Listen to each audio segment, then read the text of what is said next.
I'm Tori Kruse. Welcome to my channel. If you're new, please subscribe and hit that notification bell. Also follow me on social media at Miss Tori Kruse. I really appreciate it.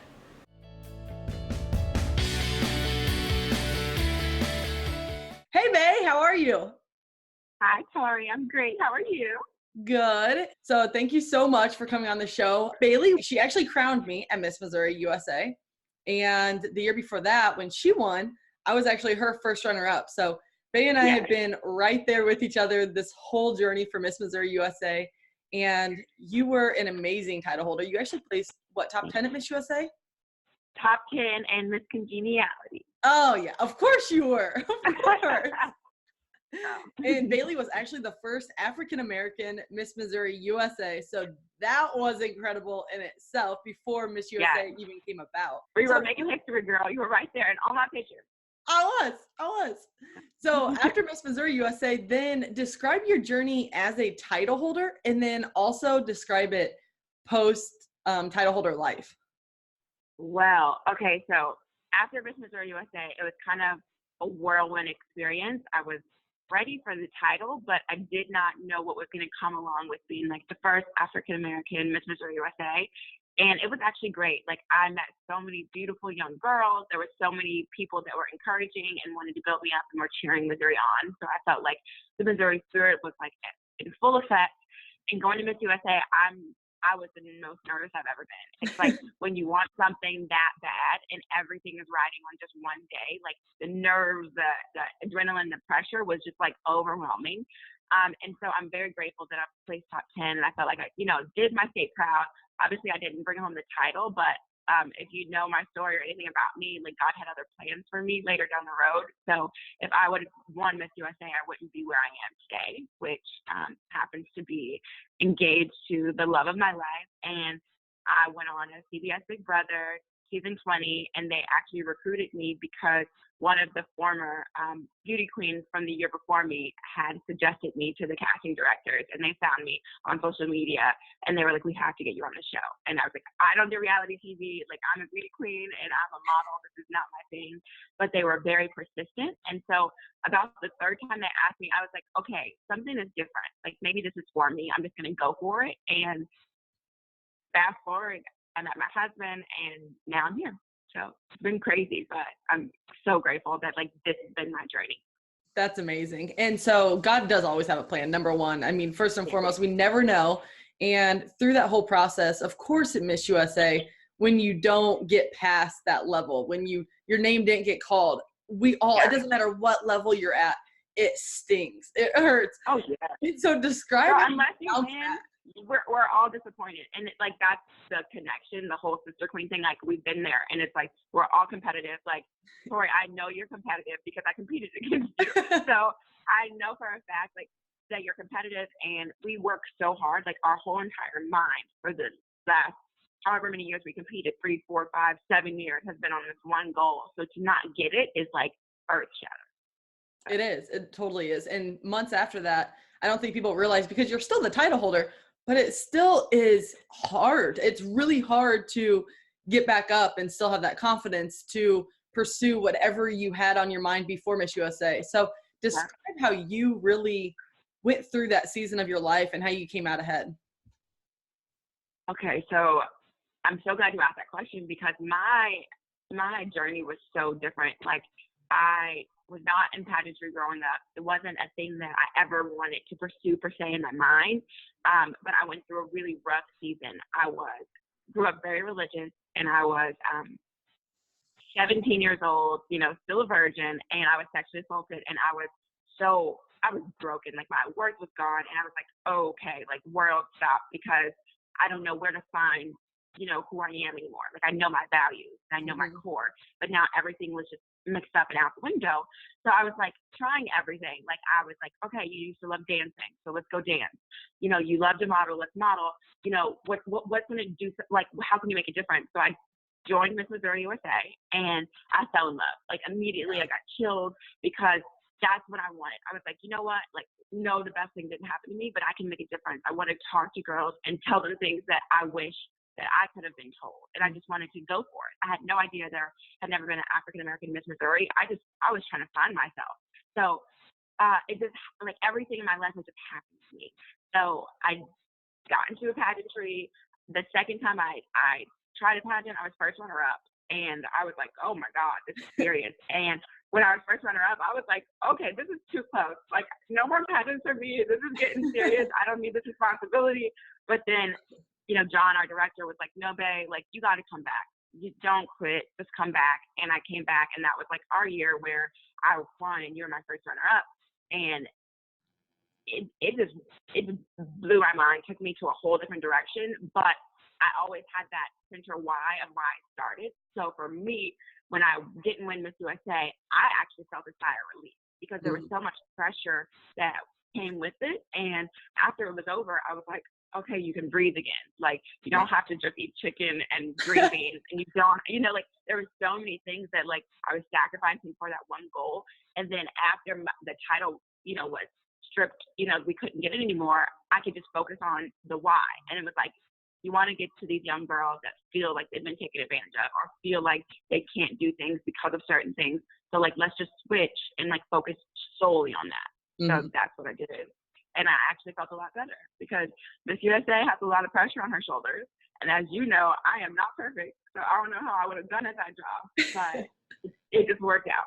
After that whole process and after you gave up your crown, you crowned me. And then you actually went to, when did Big Brothers actually come into play? Around my birthday. Okay, so my birthday's at the end of May. And for my birthday, they had me, like, pack up all my stuff from Atlanta and drive back to Kansas City because I was in Atlanta being a flight attendant. And it was so quick. Like, it happened in a matter of 2 weeks. So it was one moment I'm just living my normal life, and then 2 weeks later I'm in sequester in the hotel and getting ready for a show.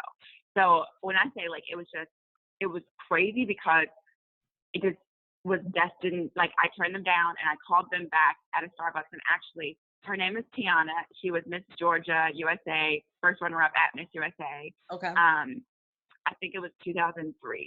I was meeting her for the first time for coffee in Atlanta, just connecting with, like, my sister queen. Yeah. And I was telling her that they were recruiting me for the show, and she was like, you know what? Like, what do you have to lose? You're not doing anything.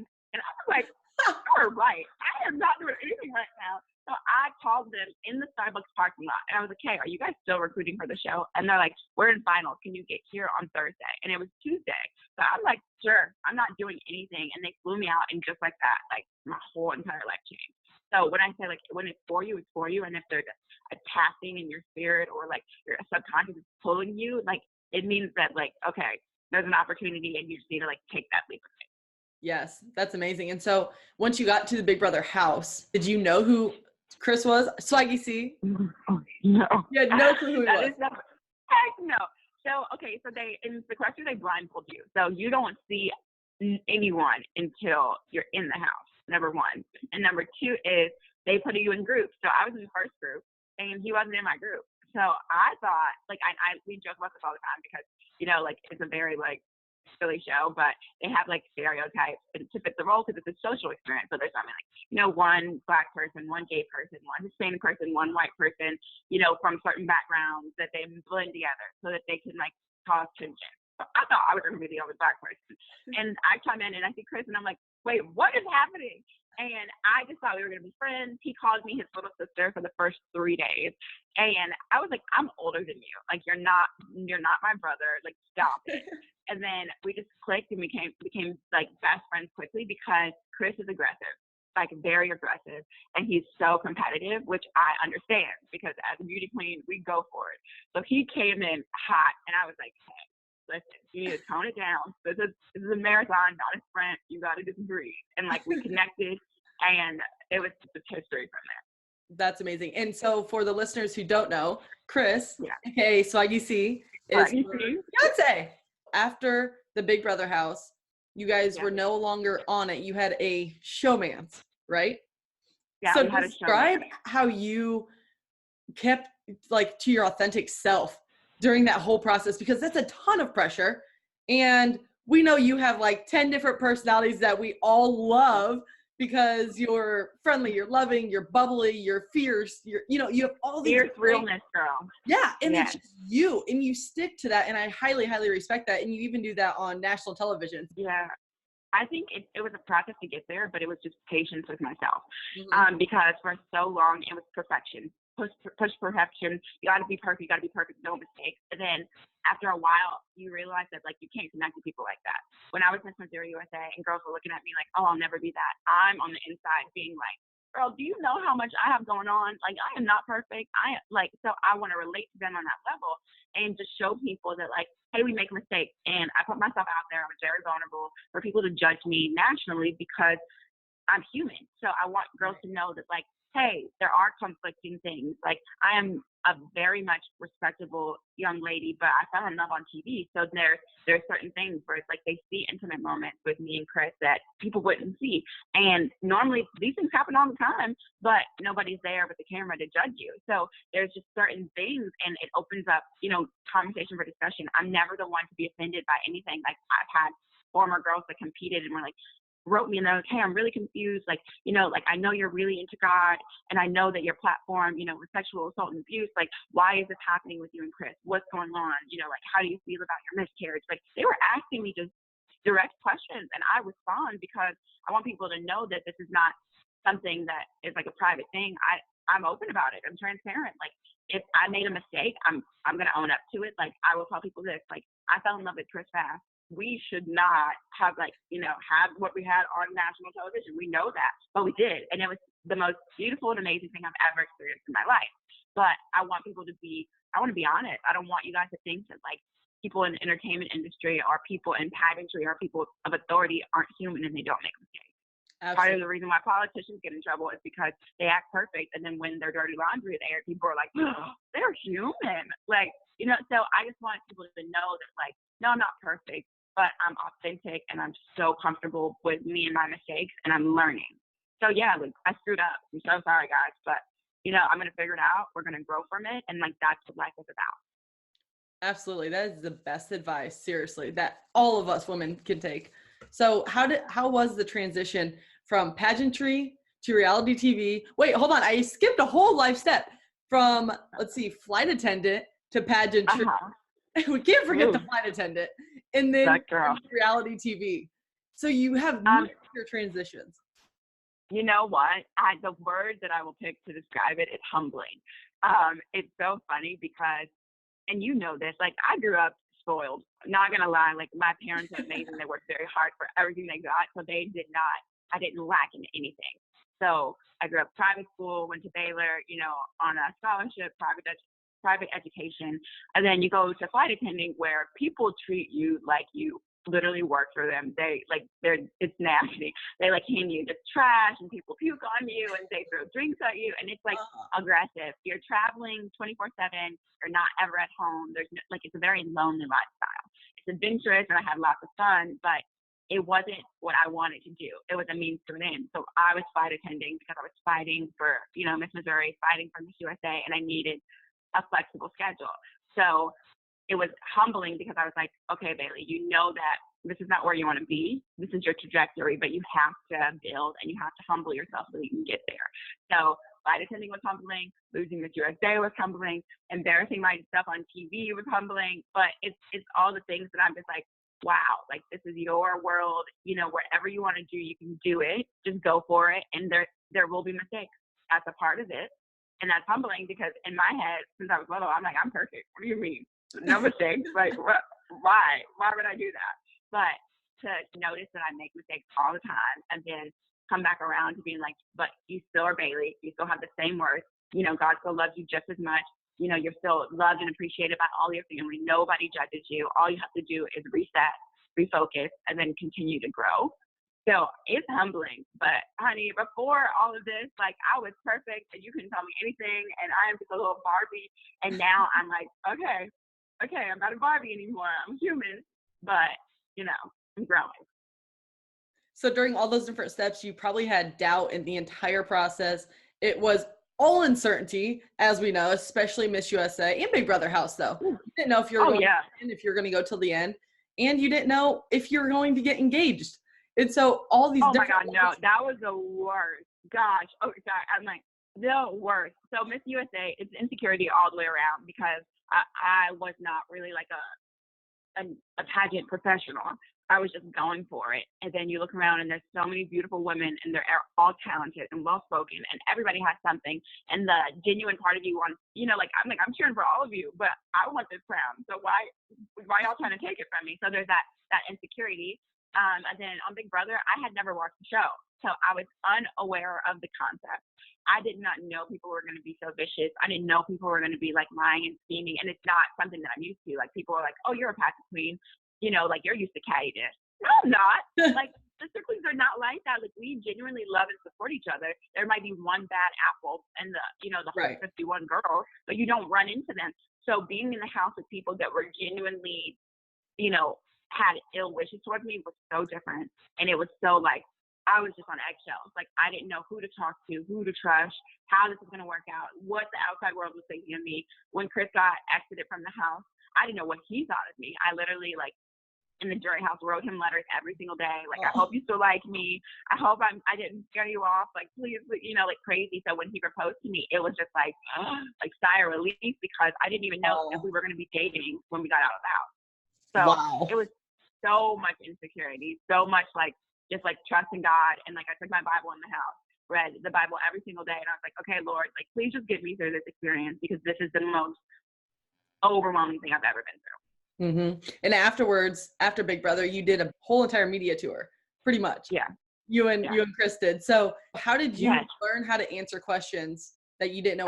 So interviews are my jam, and it's actually my favorite part of the pageantry system because that's when they get to know you, and you know that you can have stage presence, but you win a pageant in an interview. Like that's just how it is. But before I tried pageantry and I was, trying my thing, I interviewed for chief ambassadors. So I made it all the way to finals, past semifinals. They loved me. But when it got to the interview part, I had no idea what I was doing. So they put me on stage and asked me an interview question. And they're like, what is your favorite childhood memory? And I blanked out. And I literally go, probably fighting with my sister after school every day. And totally just was they were like, what? I bombed it. And afterwards my mom was like, why would you say that? What is going on? And I was like, I have no idea. So from then on, I was like, okay, when people ask me questions, I want to sound like I know what I'm saying. I want to be able to, get my thoughts out of my head, not blank out. So I had to dive into that because I knew it was my weakness. And now interview is girl, that's my thing. I'm please put a camera up, please put a mic in front of me. I love it. So it's just practice, is allowing yourself to make mistakes. And if you do make a mistake, not punishing yourself, just fixing the problem. So when I coach my girls for pageantry, I just tell them hey, listen, if we don't get it right the first time, don't take criticism as me judging you or as me trying to punish you. Literally, let's just start over, let's blank slate, and then let's go. So that they don't judge themselves. There's the judgment-free zone. We're just building, your skills. Mm-hmm. So we're just building skills. That's all it is. There's nothing bad about, making bad interviews. We've all had a bad interview. We've all said something later or why did I say that? But the next time we won't make that mistake again. Exactly. And so a lot of young women probably watching are looking at you thinking, wow, she has so much confidence. How does she do it? Do you have any certain tricks that you would teach young girls? Yeah, I am very big on positive affirmation and very big on training up your spirit. So I ask my girls when we're starting to coach, what are you reading right now? And they're like, what am I reading? But that mental prep is just as important as physical prep because you can be physically beautiful, you can be perfect, and if you're not here, if you don't feel like you're beautiful, you're gonna fail every time because you're not there with yourself. So for me, I had a lot of insecurity growing up. I was tall. I was, the only Black girl everywhere, in school and everything. I have curly hair, just lots of things. My friends were just very they picked at me. So I was just I can't handle being me. I didn't like it. And then after that, it was okay, you know what? This is the cards that I've been dealt. This is how I'm going to do it. I'm just going to love myself. So Post-it notes, write compliments to yourself, read books that encourage you, surround yourself with people that build you up instead of tearing you down. And then after that, it's literally all on you. You cannot spend your life hating yourself. That's not it. So you might as well start loving the things that God gave you. You might as well get comfortable with yourself, and maybe you can inspire somebody else to be comfortable with themselves because of the way that you feel about yourself. Wow. That's good. That's really good. Describe to us, what are you doing now? I know you're doing some modeling, but tell everyone what you're up to now. It's okay, everyone. This is what I'm up to now. We're transitioning, and Chris and I call this season the shift season because everything in our life is shifting, and there's no certainty of the future. It's just all steps of faith. Just walk one foot in front of the other. We are finishing up our CBS contract. We get out of our contract in September, and we are actually talking, to other networks, hoping to get back on TV just for one thing, which is like, it blows my mind that there's even other networks offering us things. So I'm blessed with that. Going into my modeling, I'm actually auditioning for Sports Illustrated right now. I go down to Miami some week to walk in fashion shows in July, and I'll be, interviewing with the Sports Illustrated team. I just want to get back into the industry, probably move to LA over the summer, and you'll see me on TV, you'll see me acting, you'll see me modeling, and you'll just see me like pursuing my dreams like wholeheartedly.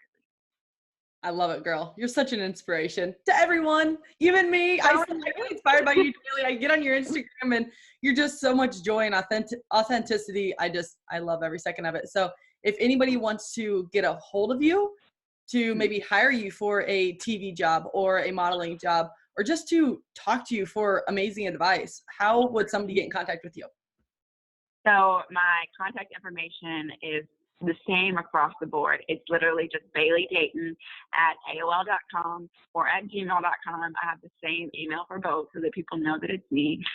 Also, they can follow me on Instagram. My Instagram is BAYYDAYY, and that's where you can contact me for anything. I will give you the correct information for TV, for modeling, and for girls that need like coaching or just advice. I'm here and open for anybody that just wants to talk. And lastly, any ending advice for any females watching, whether they are going into modeling, TV, acting, or just every day? I will say this. You have the power to write your own story. Manifestation is something that I've been working on, and we don't realize how much power we have over ourselves by the things we tell ourselves and the things we speak out loud. So try telling yourself positive things and try speaking into existence the things that you want in order to manifest them into your life. You have so much more power over yourself than you think you do, and the world is your oyster. All you have to do is decide what you want to do with it. Yes. Well, thank you so much, Bae. It was so great talking to you. You're welcome. So great seeing you. And I wish you and Chris the absolute best. And I will. Thank you. Yes, you will. Love you, pretty girl. See you later. Love you too. Bye. Thank you for watching. I hope you enjoyed that episode just as much as I did. Please put your comments below, click subscribe, and hit that notification bell. Also, follow me on social media at Miss Tori Kruse. Until next time, be unstoppable.